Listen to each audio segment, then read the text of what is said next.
నమస్కారం. ప్రతిధ్వనికి స్వాగతం. ఆంధ్రప్రదేశ్ ప్రజల కలల రాజధాని అమరావతి మరో కీలక దశకు చేరుకుంది.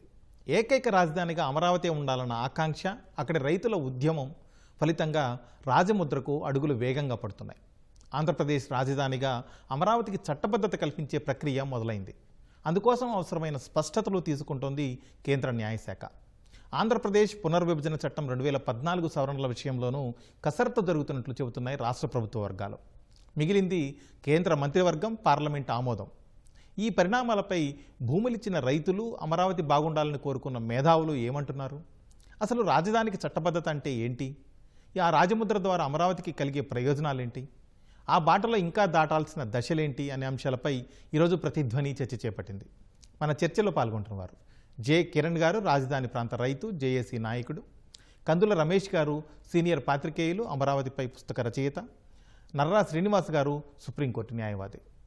కిరణ్ గారు, ఆంధ్రప్రదేశ్ రాజధాని అమరావతికి చట్టబద్ధత కల్పించే దిశగా ఢిల్లీ స్థాయిలో జరుగుతున్న కసరత్తు పైన ఒక రైతు, జేఏసీ నాయకుడిగా మీ స్పందన ఏంటి?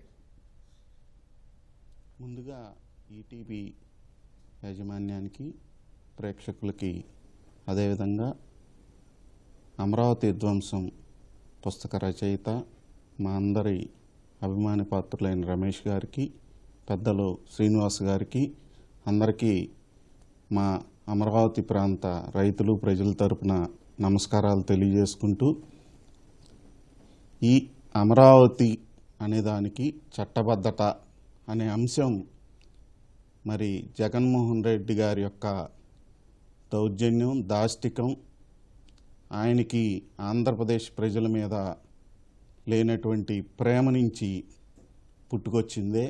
ఎందుకంటే మేము అమరావతి ప్రాంత ప్రజలు, రైతులమందరం కూడా ఆ రోజు ప్రభుత్వానికి భూములు ఇచ్చే రోజు ఇటువంటి పరిస్థితులు వస్తాయి, రాష్ట్రంలో ఇలా చట్టబద్ధత కోసం 15 సంవత్సరాల తర్వాత, అంటే ఇప్పుడు మనం అడుక్కోవాల్సిన అవసరం, అంటే బాధగానే ఉంది ఈ విషయం చెప్పాలంటే.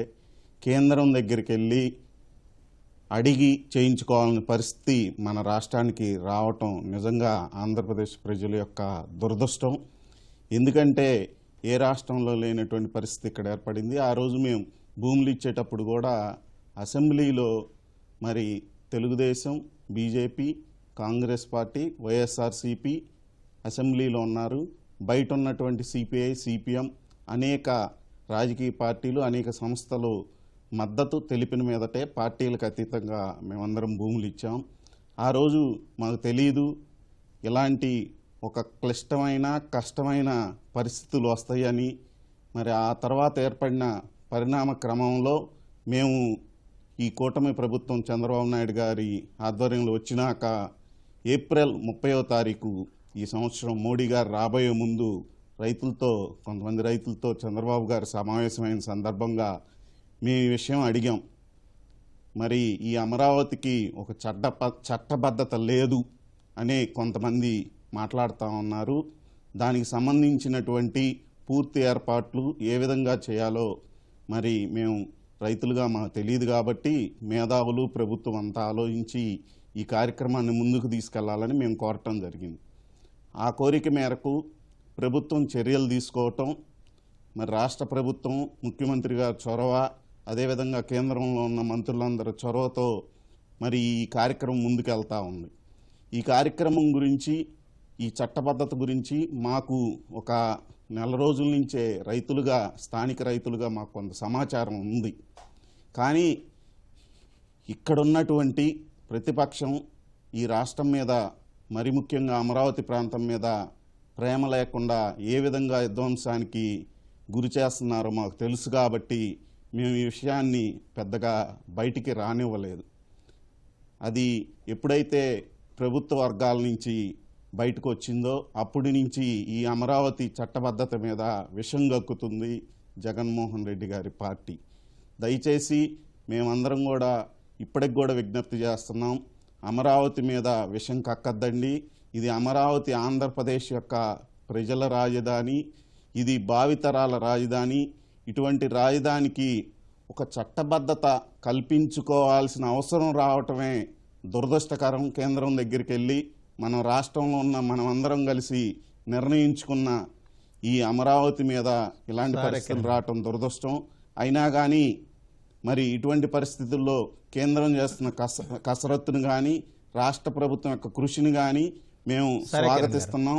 మేము అమరావతి ప్రాంత రైతులే కాదు, ఆంధ్రప్రదేశ్ ప్రజలందరూ కూడా ఈ విషయంలో మరి కేంద్ర రాష్ట్ర ప్రభుత్వాల వెంట ఉన్నారని చెప్పి ఈ సందర్భంగా తెలియజేస్తా ఉన్నా. రమేష్ గారు, నిజానికి మన రాజధానికి చట్టబద్ధత అంటే ఎవరైనా సంతోషిస్తారు, వీలైతే సంబరాలు చేసుకుంటారు ఇంకా. కానీ అమరావతి చట్టబద్ధత దీనికి సంబంధించి ఒక కసరత్తు జరుగుతోంది అని చెప్పి ఒక విషయం బయటికి రాగానే విపక్ష వైసీపీ ఎందుకు ఈ స్థాయిలో రాద్ధాంతం మొదలుపెట్టిందంటారు?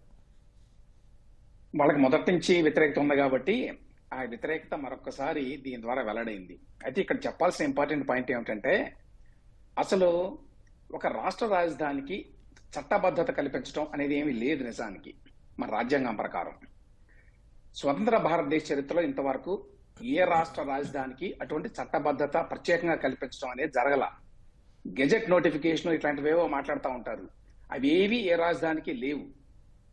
నిజానికి ఒక రాష్ట్ర రాజధాని నిర్ణయించేటువంటి అధికారం కేంద్ర ప్రభుత్వానికి లేదు.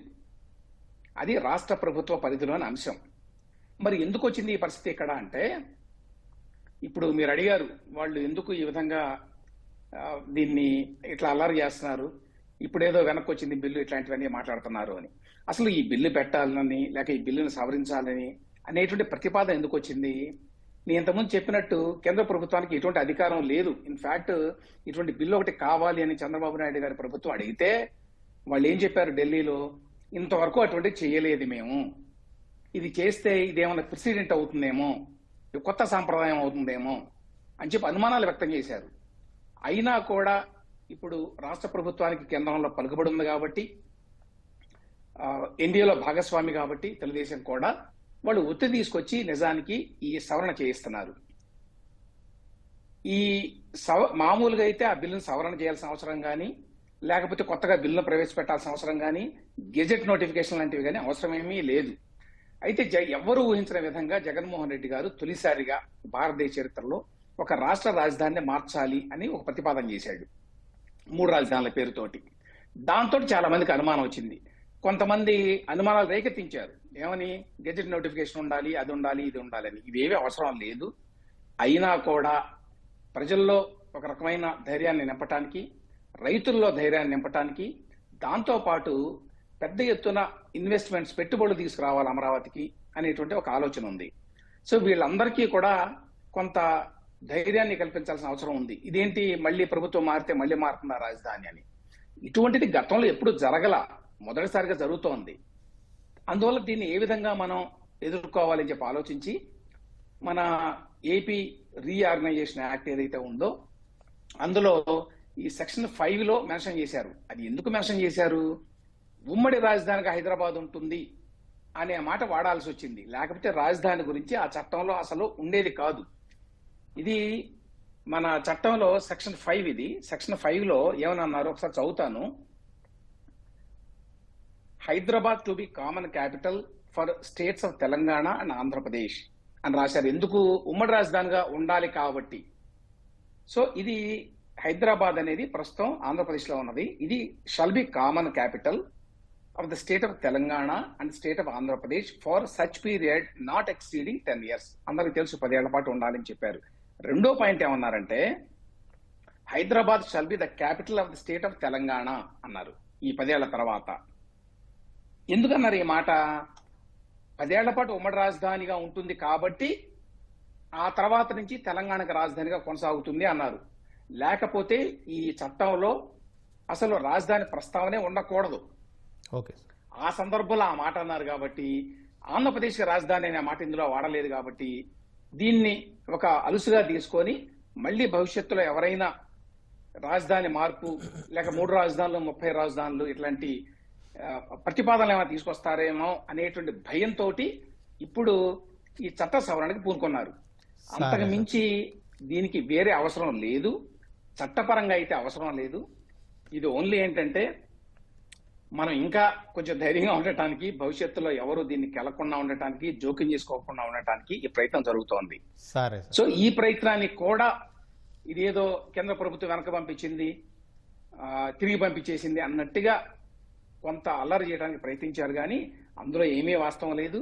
రాష్ట్ర ప్రభుత్వ కోరిక మేరకు అవుట్ ఆఫ్ ద వే పోయి వాళ్ళు చేయాల్సిన అవసరం లేదు నిజానికి, నేను చెప్పినట్టు కేంద్ర ప్రభుత్వం. కానీ ఇక్కడున్న పరిస్థితుల దృష్ట్యా వాళ్ళు దీన్ని టేకప్ చేశారు. దానికి సంబంధించి కొన్ని సహజంగానే మార్పులు చేర్పులు ఇదేంటి అదేంటి అని అడుగుతారు. అటువంటి కొర్రీస్ అంటాం కదా మనం తెలుగులో, ఆ క్వీరీస్ ని. సో ఆ కొర్రీలే పంపించారు. దానికి సమాధానంగా రాష్ట్ర ప్రభుత్వం లేఖ కూడా రాసింది. కాబట్టి త్వరలో ఈ సవరణ వస్తుంది. ఈ సవరణ రావడం వల్ల ప్రత్యేకంగా ఒరిగేది ఏమీ లేదు. నేను ఇంతకుముందు చెప్పినట్టు ఇది ఎందుకోసం అంటే భవిష్యత్తులో ఎవరూ మళ్ళీ ఈ వ్యవహారంలో జోక్యం చేసుకోకుండా ఒక రకమైన ధైర్యాన్ని కల్పించడానికి రాష్ట్ర ప్రజలకి ఇది రాష్ట్ర ప్రభుత్వం పూనుకుంది. అది సవ్యంగానే సాగుతుంది, అందులో ఎటువంటి సందేహం లేదు. నర్రా శ్రీనివాస్ గారు, ఇప్పుడు అసలు రాష్ట్ర రాజధానిని కేంద్ర ప్రభుత్వం అధికారికంగా గుర్తించడం అంటే ఏంటి అసలు? ఇప్పుడు దాకా రమేష్ గారు చెప్పారు అలాంటి అవసరం లేదు, కానీ ఇది ఒక ప్రత్యేక పరిస్థితుల్లో చేయాల్సి వస్తుందని. చట్టపరంగా ఎలాంటి ప్రక్రియ చేస్తారు దీనికోసం? రాజముద్ర ప్రాధాన్యత ఏంటి అసలు? ఈ అంశాన్ని ముందుగా చర్చించుకునే ముందు గౌరవ ఆంధ్రప్రదేశ్ హైకోర్టులో 3 సభ్యుల ధర్మాసనం ఈ రాజధాని కేసుల విచారణ సందర్భంలో పలు సందర్భాల్లో ఈ అంశం ప్రస్తావనకు వచ్చింది. ఎందుకంటే మేము ఆ కేసులు చేసిన సుప్రీంకోర్టు దాకా వెళ్ళాం కాబట్టి, అక్కడ జరిగినటువంటి డిస్కషన్స్లో మేము పార్టిసిపేట్ చేశాం కాబట్టి అప్పుడు ఇదే చర్చ వచ్చింది. ఒక రాష్ట్ర రాజధానిని నిర్ణయించడానికి కేంద్ర ప్రభుత్వానికి లేదా పార్లమెంటుకు ఎటువంటి అధికారాలు ఉన్నాయనేది ఒక విస్తృతమైన చర్చ జరిగింది. ఈ టాపిక్ మీదనే కొన్ని రోజుల పాటు హైకోర్టులో చర్చ నడిచింది గౌరవ ధర్మాసనం ముందు. అయితే ఇక్కడ ముఖ్యంగా గమనించాల్సింది ఏంటంటే, కేంద్ర ప్రభుత్వం చేసినటువంటి 2014 విభజన చట్టంలో సెక్షన్ 5లో హైదరాబాద్ ఉమ్మడి క్యాపిటల్గా ఉండాలని చెప్పేసి నిర్ణయించారు. ఈ అంశాన్ని గౌరవ ఆంధ్రప్రదేశ్ హైకోర్టులో అనేక సందర్భాల్లో ఒక రాష్ట్ర రాజధానికి క్యాపిటల్ ఎక్కడ ఉండాలనేది కేంద్ర ప్రభుత్వానికి ఆ పర్వ్యూ లేనప్పుడు బైఫర్కేషన్ యాక్ట్లో సెక్షన్ 5 కింద ఎలా పార్లమెంటు ఈ విధంగా సూచించింది అనేటువంటి విస్తృత చర్చ జరిగింది. అయితే సెక్షన్ 6లోనే 2014 విభజిత చట్టంలో కొత్త క్యాపిటల్ ఏర్పడటం కోసం కావాల్సినటువంటి నివేదికను తయారు చేయడానికి కమిటీని కాన్స్టిట్యూట్ చేయాలని చెప్పి, దాని తర్వాత మనందరికీ తెలుసు శ్రీకృష్ణ కమిషన్ రావటం, అనేక ప్రాంతాల్లో అభిప్రాయాలను తీసుకోవడం, ఎక్స్పర్ట్స్ వెళ్ళి తీసుకురావడం, ఇదంతా జరిగింది. వాళ్ళకు రిపోర్ట్ ఇచ్చారు. అయితే ఇక్కడ మనం గమనించాల్సింది ఏంటంటే, అనేక ప్రాంతాల్లో ముఖ్యంగా అనేక దేశాల్లో కూడా ఈ రాజధాని గురించి పెద్ద చర్చ లేదు. ఎందుకంటే అందరికీ ఏకాభిప్రాయంతో అక్కడ నడుస్తుంది. కానీ మన దురదృష్టం, మన రాష్ట్రంలో ఈ రాజధాని గురించి చర్చ జరిగినప్పుడు అసెంబ్లీలో అన్ని పార్టీలు, ఇంక్లూడింగ్ ప్రతిపక్షంగా ఉన్నటువంటి వైసీపీ పార్టీ లేదా కమ్యూనిస్ట్ పార్టీలు లేదా ఇతరత్ర పార్టీలు అన్నీ కూడా ఏకీకృతంగా అమరావతి క్యాపిటల్గా ఉంటే ఇబ్బంది లేదనేటువంటి తీర్మానం చేశారు. ఆ తీర్మానంలో ఈవెన్ వైసీపీ కూడా భాగస్వామిగా ఉంది. అయితే ఎంత ఎక్స్టెంట్ ఉండాలి, ఎలా నిర్మించాలి, ఎంత పెట్టుబడి పెట్టాలనే దాంట్లో భిన్నాభిప్రాయాలు ఉన్నాయి. కానీ రాజధాని విషయంలో ఇనీషియల్గా ఎటువంటి భిన్నాభిప్రాయాలు రాజకీయ పార్టీల మధ్య లేవు. అయితే మరి గత వైసీపీ ప్రభుత్వం ఈ కోర్టులో చర్చలు జరిగే సందర్భంలో 3 రాజధానుల బిల్లుని తీసుకురావటం, దాని గురించి కోర్టులో అనేక మంది 40 పైగా పిటిషన్లు దాఖలు కావటం, ఆ విస్తృత చర్చ జరిగే సందర్భంలో చివరికి అది తేలుస్తారు అనుకున్న సందర్భంలో మేము మళ్ళా 3 రాజధానుల బిల్లుని వెనక్కి తీసుకుంటున్నామని చెప్పారు. ఈ సంక్లిష్ట పరిస్థితుల్లో మరలా భవిష్యత్తులో ఎలాంటి పరిస్థితి వచ్చి ఏదైనా రాజధాని గురించి స్టెబిలిటీ లేని పరిస్థితి వస్తుందేమో అన్న ఉద్దేశంతో ఇప్పుడు రాష్ట్ర ప్రభుత్వం దీన్ని చొరవ తీసుకొని బైఫర్కేషన్ యాక్ట్లోనే, ఎందుకంటే రీఆర్గనైజేషన్ యాక్ట్ అనేది సెంట్రల్ యాక్ట్, ఆర్టికల్ 2, ఆర్టికల్ 3 భారత రాజ్యాంగంలో ఇచ్చినటువంటి ఆ ప్రొవిజన్స్ను ఆధారంగా చేసుకొని పార్లమెంటు కొత్త రాష్ట్రాలను ఏర్పాటు చేయడానికి కానీ కొత్త రాష్ట్రాల సరిహద్దులు నిర్ణయించడానికి కానీ పవర్. అయితే ఆర్టికల్ 2, ఆర్టికల్ 3 ప్రకారమే కాకుండా ఇప్పుడు కొత్తగా బైఫర్కేషన్ చట్టం చేసిన పార్లమెంట్లో చేసిన చట్టం ద్వారా కూడా దీనికి ఒక స్పష్టతని ఇచ్చారు సెక్షన్ 5, సెక్షన్ 6లో. అందుకని ఇప్పుడు ఏంటంటే భవిష్యత్తులో మరలా ఏమైనా ఇట్లాంటి డీస్టెబిలిటీ వస్తే ఇది ఇబ్బందికరమైనటువంటి పరిస్థితిని కలగజేస్తుంది. కాబట్టి మరలా ఎవరూ మార్పు చేయకుండా, ఎందుకంటే మనం గమనించాల్సింది అప్పుడు రాష్ట్ర ప్రభుత్వం, నాకు బాగా గుర్తు, గౌరవ ఆంధ్రప్రదేశ్ హైకోర్టులో ఒక అఫిడవిట్ దాఖలు చేసింది. రాజధానిని నిర్ణయించుకోవాల్సింది రాష్ట్ర ప్రభుత్వమే లేదా రాష్ట్రంలో ఉన్నటువంటి పార్టీలే అని. కానీ ఇప్పుడు మరి దాన్ని మార్చుకోవాలి కేంద్ర ప్రభుత్వం. ఎందుకని ఇప్పుడు ఏపీ క్యాపిటల్ అమరావతి అనేటువంటి దాన్ని నిర్ణయం జరగాలి. ఈ నిర్ణయం జరగాలంటే రాష్ట్ర ప్రభుత్వం ఒక ప్రతిపాదన పెట్టింది. మాకు ఇక భవిష్యత్తులో ఈ రాజకీయంగా ఉన్నటువంటి భేదాభిప్రాయాల వల్ల ఈ విధమైనటువంటి అసందిగ్ధత ఏర్పడితే రాష్ట్ర అభివృద్ధికి ఇది ఒక ఆటంకం కలుగుతుంది కాబట్టి చట్ట సవరణ చేయడంలో ఎటువంటి ఇబ్బంది లేదు. ఇది సెంట్రల్ స్థాయిలో జరిగేది కాబట్టి కేంద్ర ప్రభుత్వం అదేవిధంగా పార్లమెంటు చేసేది కాబట్టి మరలా స్వయం నిర్ణయం చేసుకోవడానికి రాష్ట్ర ప్రభుత్వం అవసరమైతే దీన్ని ఛాలెంజ్ చేస్తారేమో కోర్టులో, అది వేరే సంగతి. కానీ ఒకసారి పార్లమెంటు చట్టబద్ధత ఏర్పడిన తర్వాత, అది ఒక రాజముద్రగా ఏర్పడిన తర్వాత దీనికి ఒక స్టెబిలిటీ ఉంటుంది అనేది ఒక భావన ఉంది. ఇంకొక అంశం ఏంటంటే ఇప్పుడు కొన్ని వేల ఎకరాలని దీనికి సమీకరించి ఏపీసీఆర్డీఏ చట్టం అంటే రాజధాని ప్రాంత అభివృద్ధి చట్టం అనేటువంటి దాన్ని కూడా ఒక చట్టాన్ని రాష్ట్ర ప్రభుత్వం తీసుకొచ్చింది. దానికి ప్రజలకు ఎష్యూరెన్స్ ఇచ్చింది. మీరు కనుక గమనిస్తే గౌరవ ఆంధ్రప్రదేశ్ హైకోర్టు ఇచ్చినటువంటి తీర్పులో, 3 సభ్యుల ధర్మాసనం ఇచ్చినటువంటి తీర్పులో ప్రభుత్వం లెజిటిమేట్ ఎక్స్పెక్టెన్సీని క్రియేట్ చేసింది కాబట్టి మరలా ప్రభుత్వం మారిన వెంటనే పాలసీలు మారటం లేదా ఈ క్యాపిటల్ మారటం అనేటువంటి సరైనది కాదనేది కూడా కంటిన్యూస్ మ్యాండమస్ అనేటువంటిది గౌరవ ఆంధ్రప్రదేశ్ హైకోర్టు 3 సభ్యుల ధర్మాసనం కంటిన్యూస్ మ్యాండమస్ ఇచ్చింది. అంటే మీరు ఒక నిర్ణయం ప్రకటించి ఆ నిర్ణయానికి అనుగుణంగా భూములు సేకరించి ఆ భూములు సేకరించిన దానికి అనుగుణంగా ప్రజలకు ఎష్యూరెన్స్ ఇచ్చి వాళ్ళ లైవ్లీహుడ్కి సమస్య అయినటువంటి ల్యాండ్ని మీరు పూల్ చేశారు కాబట్టి వాళ్ళకి స్పష్టమైనటువంటి హామీ మీరు ఏపీసీఆర్డీఏ చట్టం ప్రకారం కూడా ఇచ్చారు కాబట్టి చట్టాన్ని డైల్యూట్ అయ్యేటువంటి పరిస్థితిని ఎట్టి పరిస్థితుల్లో కోర్టు అంగీకరించదని చెప్పింది. కానీ ఇది చట్ట ప్రకారం లేదా కోర్టు తీర్పు ప్రకారం వచ్చినప్పటికీ సెంట్రల్ గవర్నమెంటు లేదా రేపు పార్లమెంటు దీన్ని చట్టం చేయటం ద్వారా ఇక భవిష్యత్తులో దీన్ని మార్చేటువంటి అవకాశం లేకుండా చేయటం అనేది ఒక మంచి పరిణామమే. ఆ విధంగా గెజిట్ నోటిఫికేషన్ చేయటం ద్వారా ఇప్పుడు రమేష్ గారు చెప్పారు ప్రత్యేకంగా అది అవసరం లేదని, కానీ మన రాష్ట్రంలో ఉన్న పరిస్థితుల రీత్యా ఈ అవసరాలు ఏర్పడినాయి. అందుకని సరే చట్ట ప్రకారం అవకాశం ఉంది. ఎందుకంటే హైకోర్టులో డిస్కషన్ జరిగేటప్పుడు కూడా ఉమ్మడి క్యాపిటల్గా హైదరాబాద్ ఉండటానికి నిర్ణయించేటువంటి పవర్ పార్లమెంట్కి ఏముందనే చర్చ కూడా గౌరవ ఆంధ్రప్రదేశ్ హైకోర్టులో వచ్చింది. దీని మీద అనేక జడ్జిమెంట్స్ని మేము గౌరవ ఆంధ్రప్రదేశ్ హైకోర్టు ముందు ప్రవేశపెట్టింది. అందువల్ల ఇలాంటి అవకాశం రావటం, రెండవది ఒక స్పష్టత ఏర్పడటం కూడా మంచిదని నా అభిప్రాయం. కిరణ్ గారు, ఇప్పుడు కేంద్ర మంత్రిగా ఉన్న గుంటూరు ఎంపీ పెమ్మసాని చంద్రశేఖర్ గారు కూడా మొన్న గురువారం రోజు చెప్పారు అమరావతికి చట్టబద్ధత కల్పిస్తాం, ఆ ప్రక్రియ కొనసాగుతోంది అని చెప్పి. అయినా కూడా గందరగోళం సృష్టించే ప్రయత్నాలు ఎందుకు జరుగుతున్నాయంటారు రాష్ట్రంలో? రాష్ట్రంలో గందరగోళం సృష్టించాలని వైఎస్ఆర్సీపీ పార్టీ ప్రయత్నిస్తుంది, మనందరికీ తెలిసిన విషయమే. ఈ రాష్ట్రంలో ప్రజలకి అదేవిధంగా ఈ రాష్ట్రంలో ఉన్న రాజకీయ పార్టీలకి మేధావులందరికీ కూడా తెలుసు. వారి యొక్క ముఖ్య ఉద్దేశం ఆంధ్రప్రదేశ్ యొక్క విధ్వంసం. ఆంధ్రప్రదేశ్ యొక్క విధ్వంసంతో పాటు అమరావతి విధ్వంసం. మరి మనందరికీ తెలుసు, నిజం ఇల్లు దాటేలోపే అబద్ధం చెప్పులేసుకొని ఊరంతా తిరిగి వస్తుందనే సామెత ఎప్పటి నుంచో ఉంది. అదేవిధంగా లేని విషయాలు, ఉన్న విషయాలు అన్నీ కాకుండా వారిష్టం వచ్చినట్టు, వారికి నచ్చినట్టు, వారికి ఏ విధంగా కావాలో ఆ విధంగా సోషల్ మీడియాని మరి స్ట్రీమ్ లైన్ చేసేటువంటి మెయిన్ పెద్ద పెద్ద ఛానల్స్ని కొన్నిటిని చెప్పు చేతల్లో పెట్టుకొని ఈ రాష్ట్రంలో ఈ రాష్ట్ర ప్రజలకి, ఈ రాష్ట్రానికి తీవ్రమైనటువంటి అన్యాయాన్ని, అదేవిధంగా ఈ రాష్ట్రంలో ఉన్న భవిష్యత్ తరాల వారికి ఒక అసనిపాతంగా వైఎస్ఆర్సీపీ పార్టీ తయారైంది. అదేవిధంగా వారికి అనుకూలంగా కొంతమంది మేధావులు కూడా సహాయ సహకారాలు అందించటం నిజంగా దురదృష్టం. ఇటువంటి పరిస్థితుల్ని మన రాష్ట్రంకి రావటం మనందరి యొక్క దురదృష్టం అని చెప్పి మేము భావిస్తూ ఉన్నాం. అందుకని మరి మనందరికీ తెలుసు, మరి అంత క్లియర్ కట్గా చెప్పారు. మరి ఎక్కడా బిల్లులు ఏ విధంగా తయారవుతాయి సామాన్య రైతులమైన మాకే అర్థమవుతున్నప్పుడు 5 సంవత్సరాలు పరిపాలన చేసినటువంటి ముఖ్యమంత్రికి కానీ, అదేవిధంగా ఆ పార్టీ నాయకులకు కానీ, మంత్రులుగా చేసిన వారికి అర్థం కాదా? వారికి తెలుసు కావాలనే ఇటువంటి ప్రచారానికి ఒడిగడుతున్నారు. ఇటువంటి ప్రచారానికి ఒడిగట్టే వారి మీద తీవ్రమైన చర్యలు తీసుకోవాలి, లేకపోతే మన రాష్ట్ర భవిష్యత్తు దెబ్బతినిద్దని చెప్పి ఈ సందర్భంగా ప్రభుత్వానికి మేము మనవి చేస్తున్నాం. మరి ముఖ్యంగా మేము అప్పుడు అమరావతి రైతులందరం ముఖ్యమంత్రి గారిని కూడా కోరాం.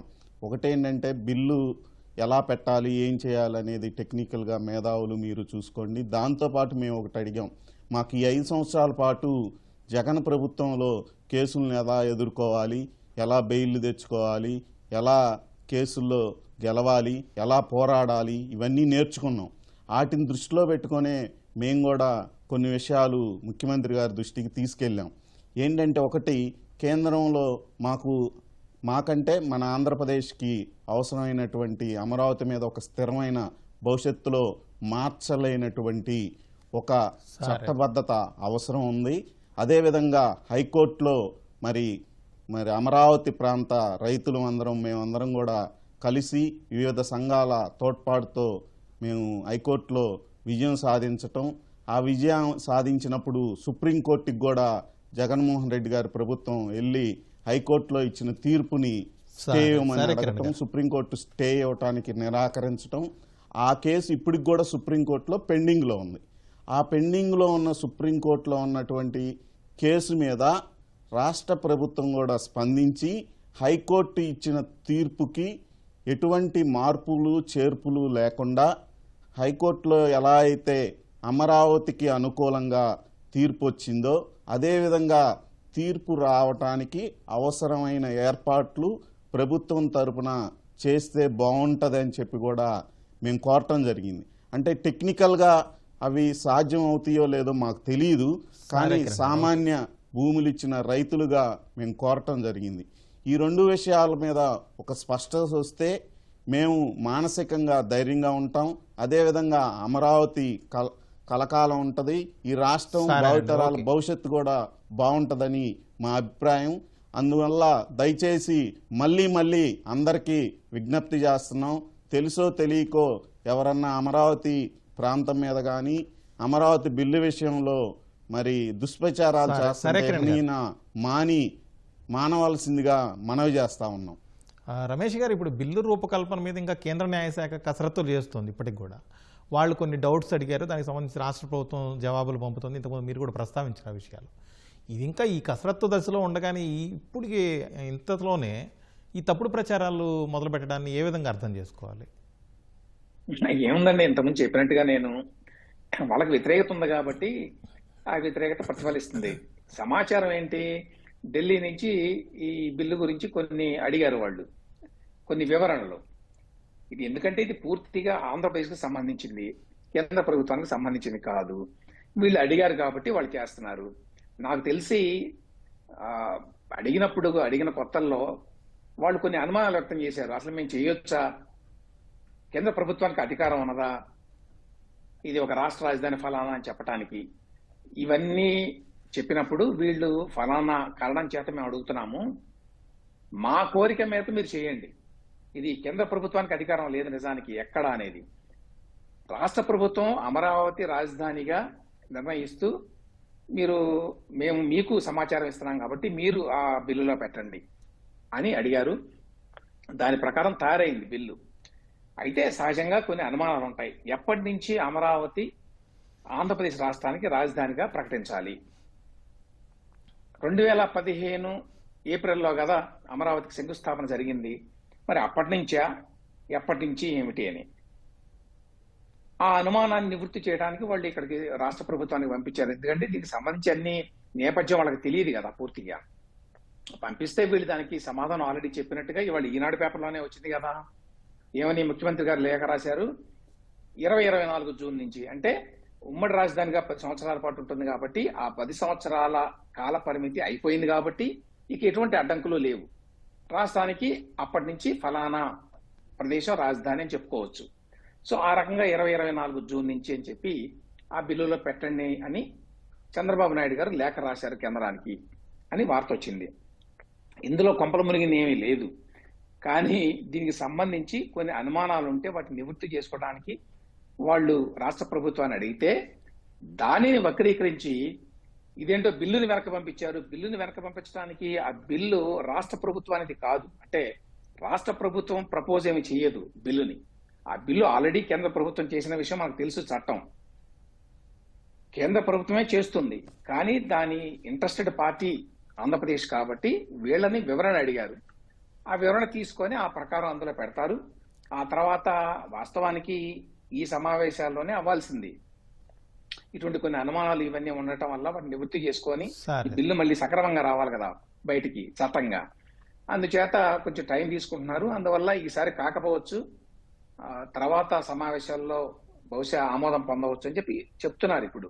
సరే సార్, ఓకే. ఏదేమైనా కూడా ఇక్కడ విషయం ఏంటంటే, ఈ అమరావతి అనే ఇష్యూని ఇంకా కొంచెం గందరగోళం చేయాలి అనేటువంటి ప్రయత్నం ఇప్పటికీ వైఎస్ఆర్సీపీ చేస్తోంది. దాని కొనసాగింపే ఈ లేటెస్ట్ గా వాళ్ళు దీని గురించి మాట్లాడడం కూడా. నర్రా శ్రీనివాస్ గారు, ఇప్పుడు ఈ అమరావతి రాజధానికి సంబంధించి ఏ విధంగా నోటిఫై చేస్తారు రాష్ట్ర రాజధానిగా? గెజిట్ ప్రచురణ వరకు ఈ ప్రక్రియ మొత్తం ప్రాసెస్ ఎలా జరుగుతుంది? ఆ ప్రాసెస్ తోటి, ఈ ప్రక్రియతోటి అమరావతి రైతుల కళలకు ఏ విధమైన రక్షణ లభిస్తుంది? ఇప్పుడు ముందు మనం బైఫర్కేషన్ యాక్ట్లో సెక్షన్ 5, సెక్షన్ 6 కనుక చూస్తే స్పష్టత ఖచ్చితంగా ఉంటుంది. సెక్షన్ 5లో ఏం చెప్పారు అంటే, 2 రాష్ట్రాలకి హైదరాబాద్ అనేటువంటిది 10 సంవత్సరాల పాటు కామన్ క్యాపిటల్గా ఉంటుందని. ఈ చట్టం ఎప్పుడు అమల్లోకి వచ్చింది? 2/6/2014 నుంచి. అంటే జూన్ 2024 వరకు 10 సంవత్సరాల పాటు హైదరాబాద్ కామన్ క్యాపిటల్గా ఉంటుంది. దీంట్లో ఎటువంటి భేదాభిప్రాయం ఏం లేదు, చట్టంలోనేది స్పష్టత ఉంది. అయితే ఈ లోపల రాష్ట్ర రాజధానిని నిర్మించుకోవటానికి మళ్ళా రెసిడ్యూరీ ఆంధ్రప్రదేశ్కి సెక్షన్ 6 ప్రకారమే ఒక ఎక్స్పర్ట్ కమిటీని ఏర్పాటు చేశారు. ఆ ఎక్స్పర్ట్ కమిటీ మొత్తం రాష్ట్రం పర్యటన చేసింది. ఎక్కడెక్కడ ఏమేమి ఉన్నాయి, వనరులు ఏంటి, భూములు ఏంటి, అట్లానే ఎక్కడి నుంచి ఎంత డిస్టెన్స్, ఇది అంతా కూడా శ్రీకృష్ణ కమిటీ చాలా డీటెయిల్డ్ రిపోర్ట్ ఇచ్చింది. దాంట్లో అనేక మంది ఎక్స్పర్ట్స్ ఉన్నారు. అయితే రాష్ట్ర ప్రభుత్వం, గత చంద్రబాబు నాయుడు గారి ప్రభుత్వం అప్పుడున్న స్పష్టతని ఆధారంగా చేసుకొని వారు రాజధాని అనేటువంటిది అమరావతిలోనే ఉండాలి, ఏపీసీఆర్డీఏ చట్టం ఒకటి తీసుకొచ్చి రాజధాని అభివృద్ధికి, రాజధాని ప్రాధికారిత ప్రాంత అభివృద్ధికి కూడా ఒక చట్టం చేసి దీనికి ఇంత భూముల్ని సేకరించారు. కాబట్టి రాజధాని గురించి అస్పష్టత అయితే ఏం లేదు, స్పష్టత ఉంది.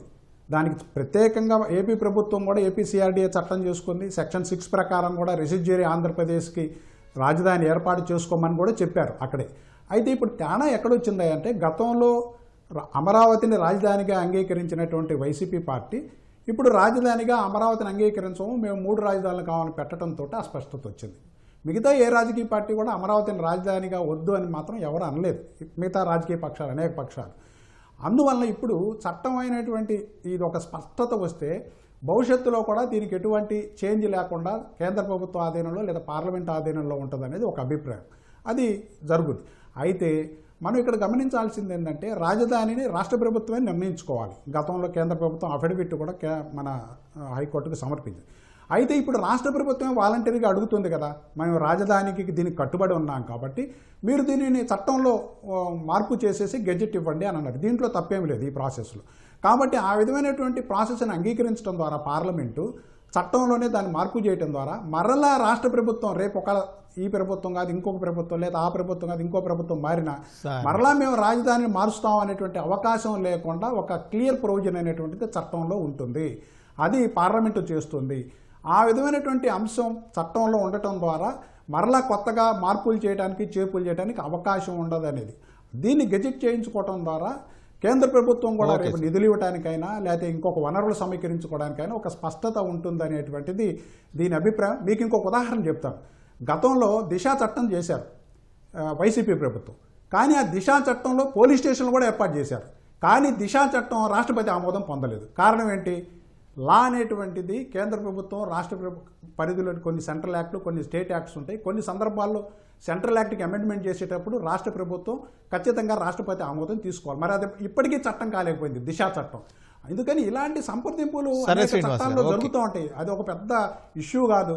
దానికోసం ప్రత్యేకంగా ఒక పెద్ద ఇదేదో అది జరిగింది ఇది జరిగింది అనేటువంటి ప్రచారాలు అవసరం లేదు. కానీ ఇలాంటి స్పష్టత కేంద్ర ప్రభుత్వం కానీ పార్లమెంట్ కానీ అడుగుతుంది, న్యాయశాఖ అడుగుతుంది. దానికి సరైనటువంటి సమాధానం ఇవ్వటం ద్వారా అది చట్ట రూపం తీసుకుంటుంది, గెజెట్ రూపం తీసుకుంటుంది. కిరణ్ గారు, ఇప్పుడు రాష్ట్ర ప్రభుత్వ పరంగా ఢిల్లీ స్థాయిలో జరుగుతున్న ప్రయత్నాల సంగతి అటుంచితే ఈ గెజెట్కి సంబంధించి ప్రస్తుతం అమరావతిలో పనుల పురోగతి ఏ విధంగా ఉంది? మళ్ళీ ఒకప్పటి కళ కనిపిస్తుందా? ఇప్పుడు కనిపిస్తుందండి. ఇప్పుడు స్పష్టమైన అప్పటి కళ కనిపిస్తుంది. 2018-19 కాలంలో ఉన్నటువంటి కళ ఇప్పుడు వచ్చింది. ఒక నెల రోజుల నుంచి బాగా స్పీడ్ అందుకున్నాయండి. బిల్డింగ్ వర్క్స్ అయితే 7-8 నెలల నుంచే బాగా ఫాస్ట్గా జరుగుతున్నాయి. రోడ్డు వర్క్స్ మాత్రం ఒక నెల రోజుల నుంచి బాగా స్పీడ్ అందుకున్నాయి. మరి వివిధ ప్రాంతాల నుంచి అనేక మంది ఎంప్లాయీస్ని ఇక్కడికి అన్ని కంపెనీలు తీసుకొచ్చినాయి.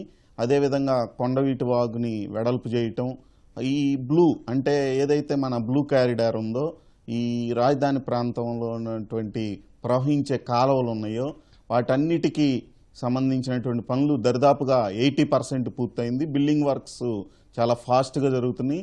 రోడ్డు వర్క్స్ మాత్రం నెల రోజుల నుంచి బాగా ఊపందుకున్నాయి. అదేవిధంగా రైతులకు ఇచ్చినటువంటి లేఅవుట్లో సుమారుగా మరి 13 జోన్స్గా విడగొడితే 11 జోన్స్ పనులు ప్రారంభమైనవి. 6 జోన్స్ అయితే దరిదాపుగా 25 నుంచి 30% పనులు పూర్తయినాయి. త్వరలోనే వీలున్నంత త్వరలోనే మన అమరావతి ప్రాంతంలో ఉన్నటువంటి ప్రభుత్వానికి సంబంధించినటువంటి అనేక కార్యకలాపాలు ఒక తుది రూపానికి వస్తాయి. అనేక కార్యకలాపాలన్నీ కూడా మన ముందు సాక్షాత్కరిస్తాయని చెప్పి మా అందరికీ ప్రగాఢమైన నమ్మకం ఉంది. అదేవిధంగా వీటికి సంబంధించినటువంటి అన్నీ కూడా ఇక్కడ జరుగుతున్న వర్క్లన్నీ కూడా ఒక 2 నెలల నుంచి బాగా స్పీడప్ అవటంతో పాటు వీటి మీద నిరంతరం సమీక్షించటం, అధికార స్థాయి, రాజకీయ నాయక ప్రభుత్వ స్థాయి, మంత్రుల స్థాయిలో కూడా సమీక్షించడం జరుగుతుంది. కాబట్టి రైతులకు సంబంధించిన సమస్యల మీద కూడా కొంత ఫాలో అప్ అయితే ఒక నెల రోజుల నుంచి జరుగుతుంది. ఈ ప్రాంతం అంతా కూడా మళ్ళా పాత కళ వచ్చిందని చెప్పి అందరం కూడా ఎంతో సంతోషంగా ఉన్నాం సార్. రమేష్ గారు, ఇప్పుడు 2024 జూన్ తర్వాత కొత్త ప్రభుత్వం వచ్చినప్పటి నుంచి అమరావతి అనుకూల ప్రకటనలు కావచ్చు, ప్రపంచ బ్యాంకు ఫండింగ్, రింగ్ రోడ్లు, ఇతర ఇన్ఫ్రా ప్రాజెక్టులు ఇవన్నీ మొదలయ్యాయి, ఊపందుకున్నాయని చెప్పి ఇప్పుడు రమేష్ గారు, కిరణ్ గారు కూడా అంటున్నారు. ఇవన్నీ డబుల్ ఇంజిన్ సర్కార్తోనే సాధ్యమయ్యే అవుతున్నాయి అని అంటారా? అంటే ప్రధానంగా ఏంటంటే ఇప్పుడు మనం మాట్లాడుతున్నది అమరావతికి చట్టబద్ధత. ఉదాహరణకి ఇప్పుడు దానికోసం అని చెప్పి కేంద్రంలో బిల్లు పెడుతున్నారు, ఇవన్నీ వార్తలు దీని నుంచి మాట్లాడుతున్నాం. అది ఎట్లా సాధ్యమైంది? అది కేంద్రంలో ఉన్న ప్రభుత్వం అనుకూలంగా ఉండటం వల్లే.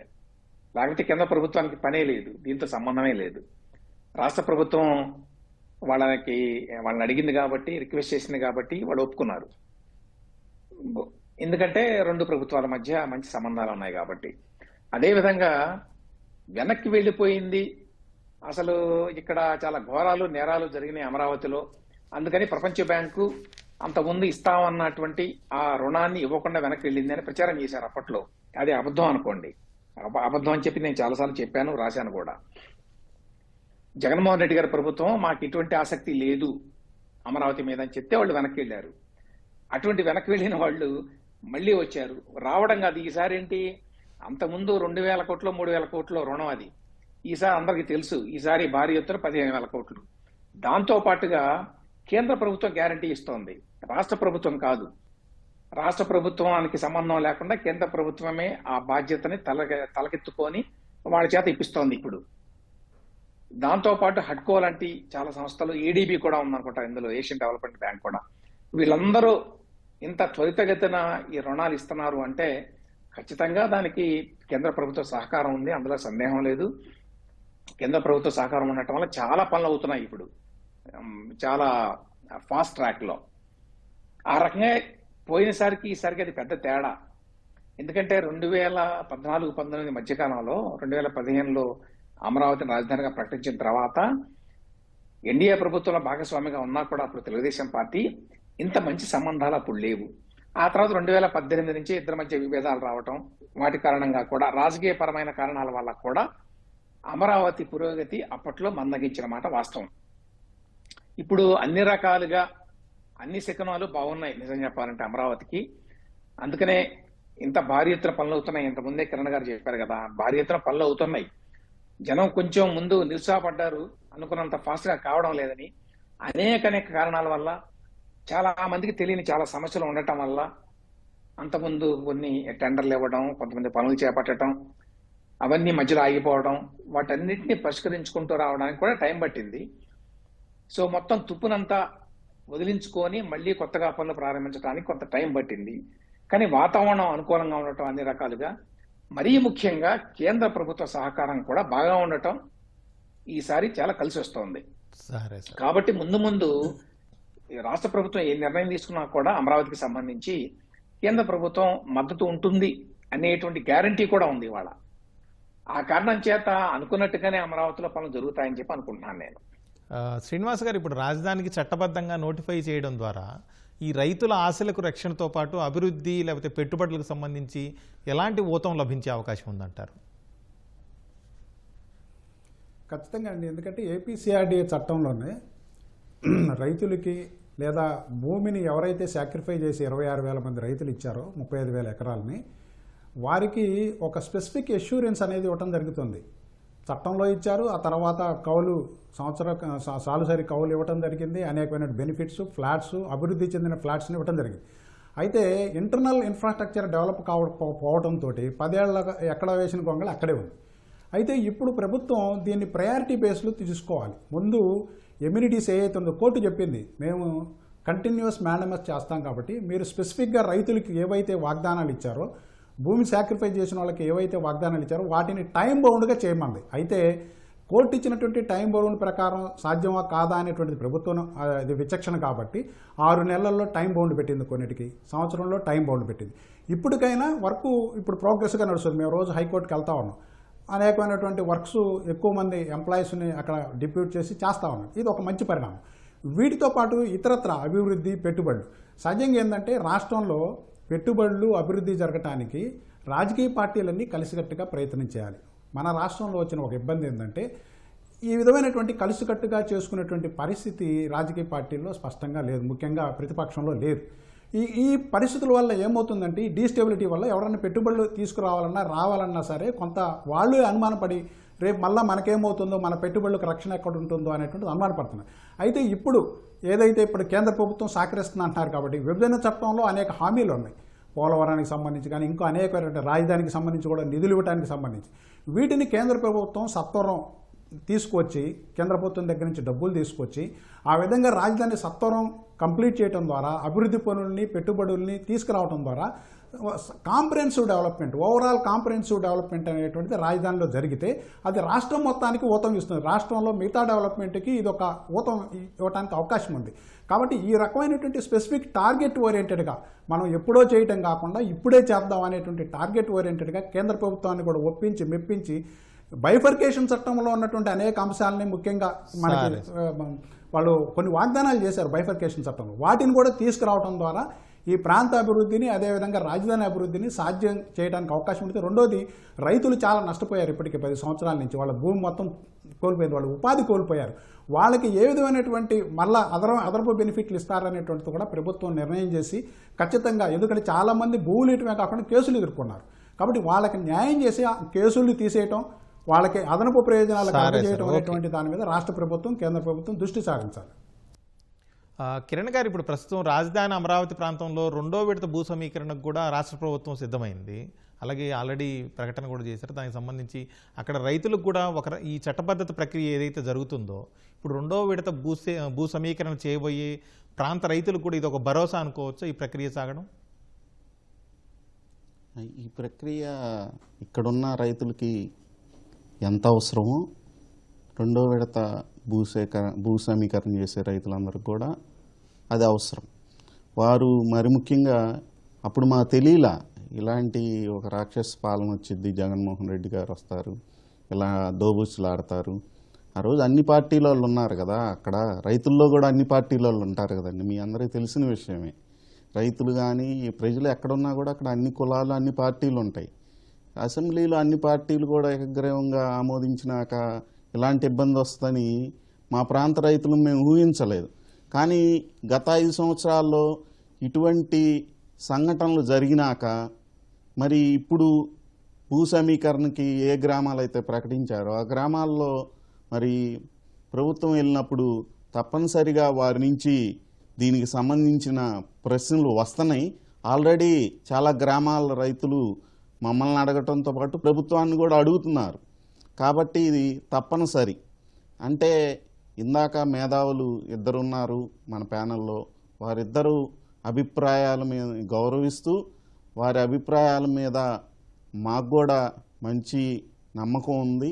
కానీ వారి అభిప్రాయాల నుంచి ఒక మంచి నిర్ణయం భవిష్యత్తులో కూడా ఈ అమరావతిని మార్చటానికి రాష్ట్ర ప్రభుత్వానికి అనుకూలమైన ప్రభుత్వం కేంద్రంలో వచ్చినా కూడా ఎవరొచ్చినా కూడా మార్చటానికి వీలు లేనటువంటి ఏర్పాటు చేయాల్సిన అవసరం ఉంది.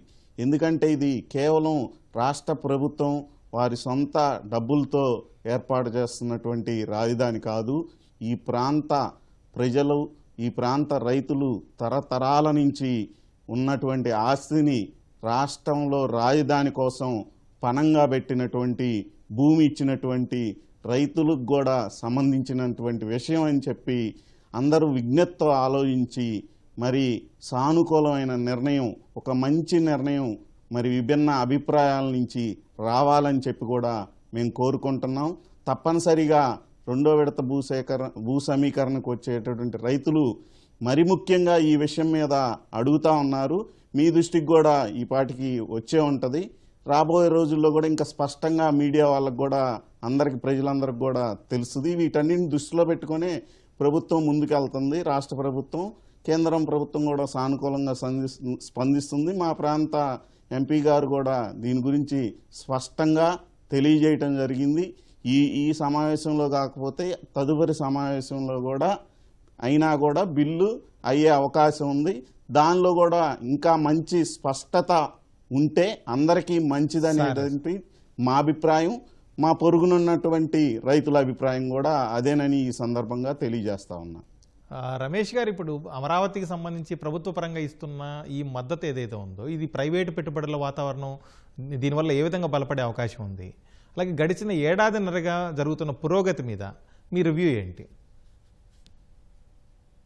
ప్రైవేటు పెట్టుబడులు అంటే ఆల్రెడీ చాలా సంస్థలు వస్తున్నాయి కదా, ఆ సంస్థలన్నీ పెట్టుబడులు పెడుతున్నాయి. అయితే విశాఖపట్నంలో వచ్చినంత భారీ ఎత్తున పెట్టుబడులు రావడం వల్ల, ఎందుకంటే అమరావతి ప్రధానంగా రాజధాని కోసం ఏర్పడుతోంది. దాంతోపాటు ప్రభుత్వ రంగ సంస్థలు చాలా వస్తున్నాయి, వాటితో పాటు కొన్ని ప్రైవేట్ రంగ సంస్థలు కూడా వస్తున్నాయి. ఇక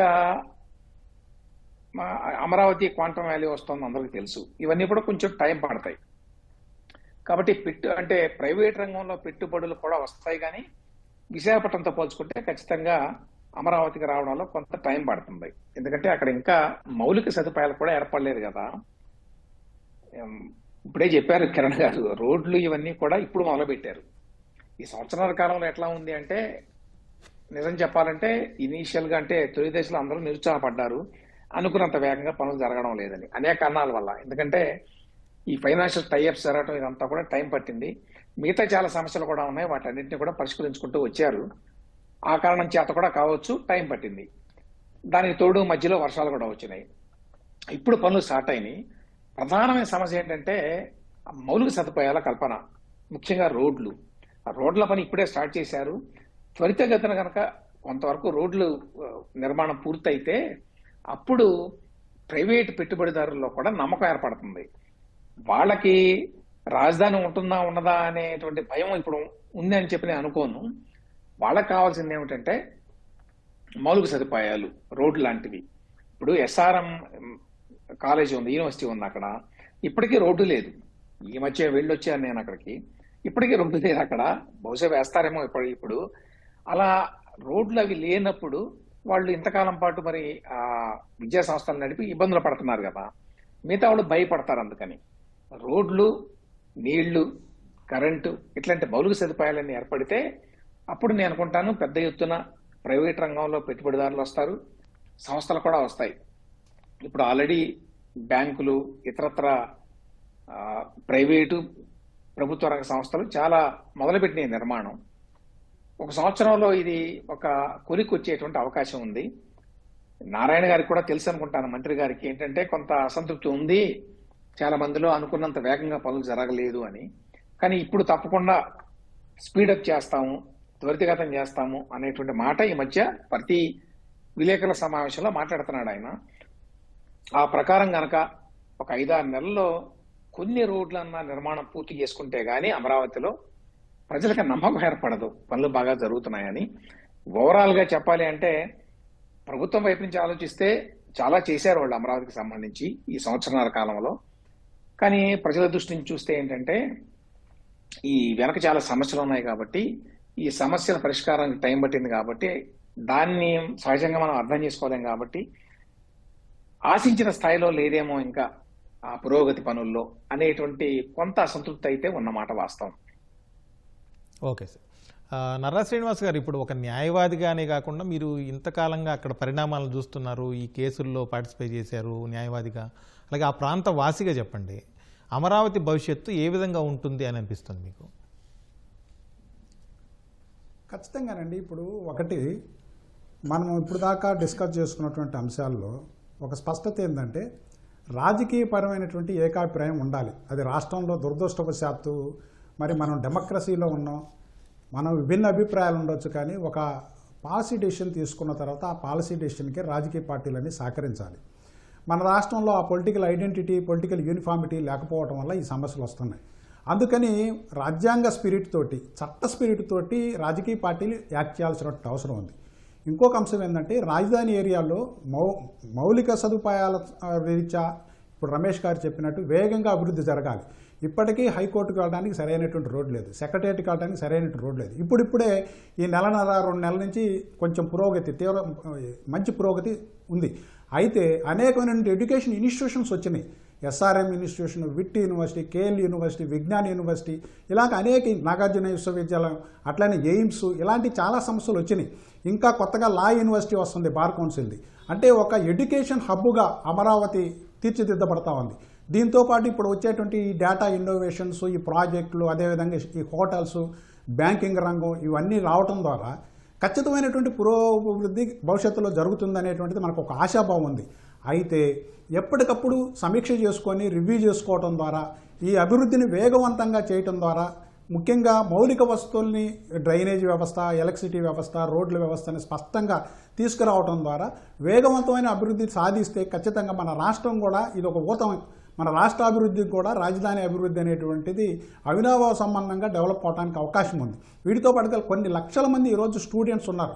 విజయవాడ, గుంటూరు ఈ ఏరియాలో చూసుకున్నట్లయితే లక్షల మంది, అంటే ఒక ఎడ్యుకేషన్ హబ్గా గతంలో చూసాం ఉమ్మడి రాష్ట్రంలో ఉన్నప్పుడు. కానీ ఇప్పుడు అంతకంటే వేగంగా అభివృద్ధి అయ్యి ప్రైవేట్ యూనివర్సిటీలు, గవర్నమెంట్ యూనివర్సిటీలు వస్తూ ఉన్నాయి. కాబట్టి ఖచ్చితంగా మనకు భవిష్యత్తు ఆశాజనకంగా ఉంటుంది.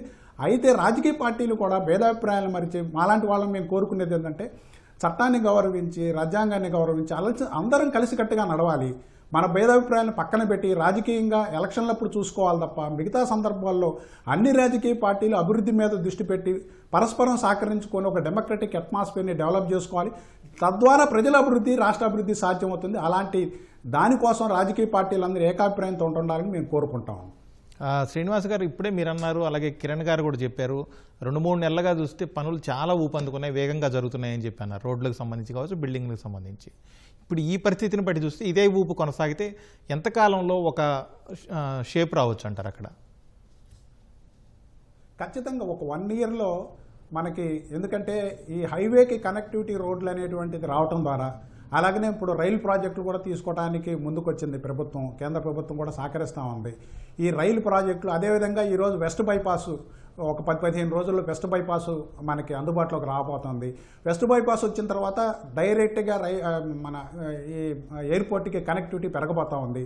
అదేవిధంగా హైవేకి రోడ్డు కనెక్టివిటీ పెరగడం ద్వారా ఖచ్చితంగా అటు హైదరాబాద్ వెళ్ళడానికి కానీ, ఇటు విశాఖపట్నం వెళ్ళడానికి కానీ, ఇటు రాయలసీమ ప్రాంతానికి వెళ్ళడానికి కానీ ఈ కనెక్టివిటీ రోడ్స్ అనేటువంటి బాగా ఉపయోగపడతాయి. ఒక సంవత్సరంలోనే మనం మంచి మలుపును చూడగలుగుతాం, రాజధాని ఏరియాలో ఒక డెవలప్మెంట్ని చూడగలుగుతాం. రెండోది, ఈ ప్రైవేట్ ఇన్స్టిట్యూషన్స్ ఏవైతే వచ్చినాయో ఇప్పటికే వర్క్ స్టార్ట్ చేసి వేగంగా ఈ ప్రొక్లైన్ల ద్వారా అక్కడ చదును చేయడం దగ్గర నుంచి డెవలప్మెంట్, ఆ శంకుస్థాపన జరిగిన ప్రాంతాల్లో వర్క్ టేకప్ చేశారు ఇప్పటికే. కాబట్టి 6-7 నెలల్లో కొన్ని పెద్ద ప్రాజెక్టులు గ్రౌండ్కి చేరేటువంటి అవకాశం ఉంది, డెవలప్మెంట్ జరిగే అవకాశం ఉంది. రెండోది, ఎమ్మెల్యే క్వార్టర్స్ దగ్గర నుంచి పబ్లిక్ ఈ ఎంప్లాయ్మెంట్లో ఉండేటువంటి వాళ్ళకి ఇచ్చేటువంటి భవనాలు, న్యాయమూర్తుల భవనాలు, ఇవన్నీ కూడా చాలా వేగంగా డెవలప్ అవుతా ఉన్నాయి. వేగంగా వాటిని నిర్మాణ పనుల్ని, అదేవిధంగా పెయింట్, ఇట్లాంటి ఇన్ఫ్రాస్ట్రక్చర్ ఫెసిలిటీస్ని డెవలప్ చేస్తున్నారు. మనం మంచి ఫలితాలను ఆశించవచ్చు. ఖచ్చితంగా మన ప్రాంత అభివృద్ధి, మన రాజధాని అభివృద్ధిని ఖచ్చితంగా సమిష్టిగా, కలిసికట్టుగా ప్రయత్నం చేసుకుంటే ఖచ్చితంగా 1 ఇయర్లోనే మాకు మంచి ఫలితాలను సాధించగలుగుతాం. థ్యాంక్ యూ శ్రీనివాస్ గారు, డిస్కషన్లో పార్టిసిపేట్ చేసినందుకు. కిరణ్ గారు థ్యాంక్ యూ, అలాగే రమేష్ గారు థ్యాంక్ యూ సార్. అమరావతి రాజధాని ప్రాంతానికి సంబంధించి గతంలో 5 ఏళ్ల పాటు ఏదైతే వైసీపీ ప్రభుత్వం ఉండిందో 3 రాజధానుల పేరుతో ఆడిన చర్యల వల్ల, వాళ్ళు తీసుకున్న నిర్ణయాల వల్ల కొంత గందరగోళం ఏర్పడింది. ఆ గందరగోళాన్ని తొలగించడానికి రాజధానికి సంబంధించిన రైతులతో పాటు పెట్టుబడిదారులు కూడా విశ్వాసం కల్పించేలాగా రాష్ట్ర ప్రభుత్వం చర్యలు తీసుకుంటుంది. అందులో భాగంగానే రాజధానికి చట్టబద్ధత కల్పించేందుకు కేంద్ర ప్రభుత్వాన్ని కోరింది. సహజంగా అయితే అది అవసరం లేదు, కానీ రాష్ట్రంలో ఉన్నటువంటి ప్రత్యేక పరిస్థితుల్లో ఈ ప్రక్రియను కొనసాగిస్తుంది. దీనికి సంబంధించి కేంద్ర ప్రభుత్వం బిల్లు రూపొందిస్తుంటే రాష్ట్ర ప్రభుత్వం ఏదో కేంద్రానికి బిల్లు పంపించింది, దాన్ని వెనక్కి పంపించారు అన్నట్టుగా వైసీపీ దుష్ప్రచారం చేయడం, అమరావతిపై ఇప్పటికి కూడా విషం కక్కడం అనేది సరైనది కాదని, రాష్ట్ర అభివృద్ధికి రాజకీయ పార్టీలన్నీ అలాగే వైసీపీ కూడా తన వంతుగా సహకారం అందించాలని మన చర్చలో పాల్గొని వాళ్ళు సూచిస్తున్నారు. ఇది వాటి ప్రతిధ్వని. నమస్కారం.